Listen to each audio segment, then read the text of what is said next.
इस सब के बीच इजराइल ने अब ऐसा हथियार निकाला है जिससे भयंकर तबाही मच सकती है। ह्यूमन राइट्स ऑर्गेनाइजेशन ने आरोप लगाया है कि 3 मार्च को इजराइल की सेना ने दक्षिणी लेबनान के एक गांव पर व्हाइट फास्फोरस बम से हमला किया है। इस दावे की पुष्टि के लिए संस्था ने एक तस्वीर जारी की जिसमें हमले वाले इलाके में सफेद रंग का धुआं आसमान में उठता दिख रहा है। हालांकि फास्फोरस बम के इस्तेमाल की अभी पुष्टि नहीं हुई है, लेकिन यह व्हाइट फास्फोरस बम एक ऐसा हथियार है जिसके इस्तेमाल पर कई तरीके के प्रतिबंध लगे हुए हैं। जैसे घनी आबादी के बीच इस तरह के बम का इस्तेमाल नहीं किया जा सकता क्योंकि इसे रासायनिक हथियारों की कैटेगरी में गिना जाता है। व्हाइट फास्फोरस बम को इसलिए खतरनाक माना जाता है क्योंकि जब इसका सफेद फास्फोरस जलता है तो इसके केमिकल रिएक्शन से बहुत गर्मी पैदा हो जाती है और यह गर्मी करीब 800 से 1300 डिग्री सेल्सियस तक हो सकती है। इस गर्मी से इलाके के इंसान, जानवर, पेड़ पौधे सब जलकर राख हो जाते हैं बॉस। व्हाइट फास्फोरस बम सफेद फास्फोरस और रबर को मिलाकर तैयार होता है जो ऑक्सीजन के संपर्क में आते ही आग पकड़ लेता है और इतना भयंकर होती है यह आग कि इसे पानी से बुझाना मुश्किल हो जाता है। जब तक इलाके में ऑक्सीजन या बम में मौजूद व्हाइट फास्फोरस खत्म नहीं हो जाता तब तक तबाही मचाता रहता है। सफेद फास्फोरस इंसान के शरीर या जमीन या किसी चीज पर चिपकने के बाद बेहद खतरनाक रूप से जलता है। यह इंसान की बॉडी के टिश्यू के अंदर चला जा सकता है, हड्डियों को गला सकता है। इसके संपर्क में आने वाली व्यक्ति की जान का बचना नामुमकिन माना जाता है। इजराइल ने साल 2009 में यह माना था कि उसने गाजा पट्टी पर हमले के दौरान इस बम का इस्तेमाल किया था। अब आरोप लग रहा है कि ऐसा ही बम फिर इस्तेमाल किया इजराइल ने। साल 1977 के जिनेवा कन्वेंशन में व्हाइट फास्फोरस बम के इस्तेमाल पर प्रतिबंध लगाया जा चुका था और 1997 में यह तय हुआ था कि अगर रिहायशी इलाकों में इसका इस्तेमाल किया गया तो इसे केमिकल वेपन माना जाएगा। रूस ने भी इस कन्वेंशन पर साइन किए हुए, इसलिए इजराइल पर व्हाइट फास्फोरस बम के इस्तेमाल के आरोप पर रूस भड़क गया। रूस के सरकारी टीवी के दिए एक इंटरव्यू में क्रेमलिन के प्रवक्ता ने कहा कि आज के दौर में दुनिया ने वो सब खो दिया है जिसे अंतरराष्ट्रीय कानून कहा जाता था। उन्होंने सवाल उठाया कि जब कानून का कोई वजूद ही नहीं बचा तो भला किसी से इन नियमों और सिद्धांतों को मानने के लिए कैसे कहा जा सकता है। यही नहीं, रूस ने अब राष्ट्रपति पुतिन के उस पुराने प्रस्ताव को आगे बढ़ाया है जिसमें संयुक्त राष्ट्र सुरक्षा परिषद के 5 स्थायी देशों की इस तरह के मुद्दों पर बैठक बुलाने की सलाह दी गई थी। हालांकि लोग तो सवाल पूछ रहे हैं कि संयुक्त राष्ट्र यूनाइटेड नेशन है किस बात के लिए? खाली बैठ के मीटिंग खेलने के लिए? खेलिए मीटिंग, अलुआ मीटिंग खेल रहे हैं आप, कुछ नहीं कर पा रहे आप दुनिया भर में। अमेरिका का जहां मन वहां मार दे रहा। क्या कर रहा है यूनाइटेड नेशन, बताइए जरा। WHO ने क्या कर लिया था चीन के खिलाफ? किस बात की ये संस्थाएं? कुछ नहीं। बड़ा बड़ा बिल्डिंग बनाओ, बैठो उसमें AC में रहो, बड़ी बड़ी गाड़ियों में घूमो। अरे हम यूनाइटेड नेशंस में काम करते हैं, अरे यार हम WHO में काम करते। क्या हो काम, ये तो बताओ। एक युद्ध तुमसे नहीं रुकता। फास्फोरस बम के इस्तेमाल पर मचे बवाल के बीच अमेरिका युद्ध के पहले ही दिन ईरान में लड़कियों के एक स्कूल में मिसाइल गिराने के मामले में घिरता दिख रहा है। दरअसल Dutch fact checking group Bellingcat's, the New York Times और द वॉशिंगटन पोस्ट की जांच में बताया गया है कि ईरान में जिस स्कूल पर हमला हुआ उसमें अमेरिका की सबसे घातक मिसाइलों में एक टॉम हॉक का इस्तेमाल किया गया। ईरान ने इस हमले से जुड़ा एक वीडियो भी जारी किया है। दावा किया जा रहा है कि इस वीडियो में भी इसी तरह की मिसाइल यानी टॉमहॉक मिसाइल स्कूल के ऊपर गिरती दिख रही है और एक्सपर्ट्स का दावा है कि युद्ध में शामिल देशों में सिर्फ अमेरिका के पास ही इस तरह की मिसाइल, जबकि अब तक ट्रंप ईरान के स्कूल के लिए इजराइल को जिम्मेदार ठहराने की कोशिश कर रहे थे और इजराइल इसके लिए ईरान को जिम्मेदार बता रहा है। आप सोचिए कि छोटे छोटे 160 बच्चे मर गए। अमेरिका कहता है इजराइल से पूछो, वही मारा है।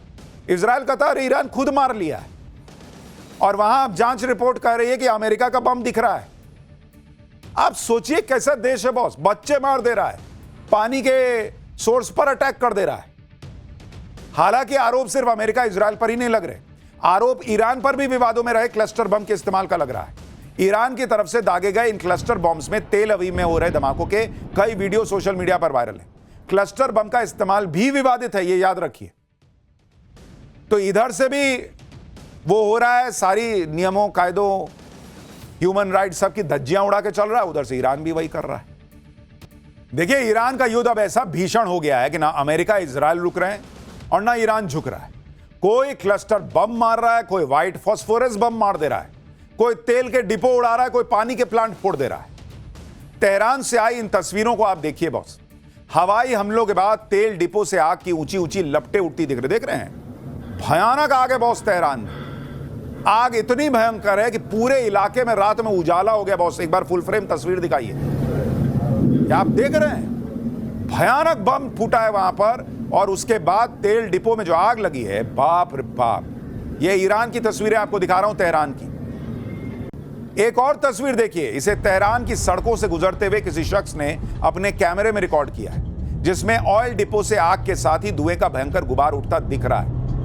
ईरान के ऑयल डिपोज पर अमेरिका इजराइल के हमलों के बाद इसी तरह आग लगी हुई नजर आ रही है, और काफी ऊंचाई तक धुआं फैला दिख रहा है।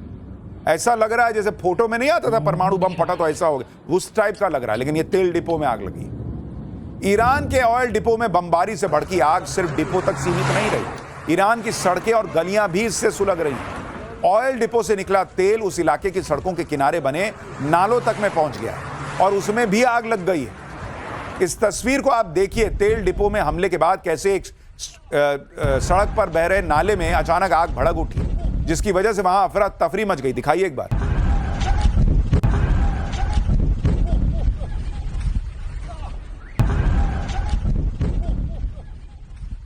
सड़कों के किनारे भड़की आग की तस्वीरें इसी तरह ईरान के कई शहरों में नजर आई। देख रहे हैं आप, वो नाले में तेल जा रहा है, उसमें आग लगी हुई है, बीच में गाड़ी चल रही है। ईरान के ऑयल डिपो में लगी आग से निकल रहा काला धुआं बड़े इलाके में फैल चुका है, और इस काले धुएं ने सूरज की रोशनी तक को रोक दिया। कई इलाकों में दिन में अंधेरा छा गया। आप क्या सोच रहे हैं, रात का फोटो दिखा रहे हैं? ये दिन है बॉस। इतना काला धुआं हो गया कि लग रहा रात है। ये कर रहा है इजराइल और अमेरिका। अमेरिका इजराइल की इस तरह की बमबारी के बीच ईरानी मीडिया के रिपोर्टर ऑयल डिपो में भड़की आग की तस्वीरें दुनिया को दिखा रहे हैं। ईरान के तेल डिपो पर हमलों को लेकर इजराइल ने खुद दावा किया है कि उसने ईरान के 30 ऑयल डिपो पर बड़े हमले किए, जिनमें ईरान की राजधानी तेहरान के आसपास बने 3 बड़े ऑयल डिपो शामिल हैं।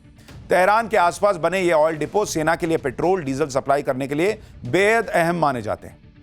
ईरान के ताबड़तोड़ ड्रोन हमलों से अमेरिका इजराइल अपनी रणनीति बदलने को मजबूर हो गए। अब ईरान के एनर्जी सेक्टर को टारगेट कर रहा है। पाठशाला में अब इस बीच अगला चैप्टर देखिए, ईरान पर ट्रंप ने हमला क्यों किया, ट्रंप के करीबी ने कौन सा ऐसा राज खोला कि सुन के हिल जाइएगा। ईरान को ठोकते ट्रंप का हमला चीन पर, युद्ध नहीं रुका तो दुनिया भर में आकार मचेगा क्या। कहीं से सोना लूटा, कहीं से तेल, मासूम लोगों को मारकर दादागिरी करने वाले अमेरिका की क्लास लगाने वाला चैप्टर। ईरान पर ट्रंप ने हमला क्यों किया, 10 दिन बाद इसका सबसे बड़ा राज आज खुला, और यह राज खोलने वाला कोई और नहीं है, ट्रंप का अपना एक करीबी है। वैसे तो ईरान पर हमला क्यों किया गया, इसके पीछे ट्रंप और उनके लोगों ने खूब कहानियां बनाई, अलग अलग वजह गिनाते रहे, गोल पोस्ट चेंज करते रहे, कभी कुछ।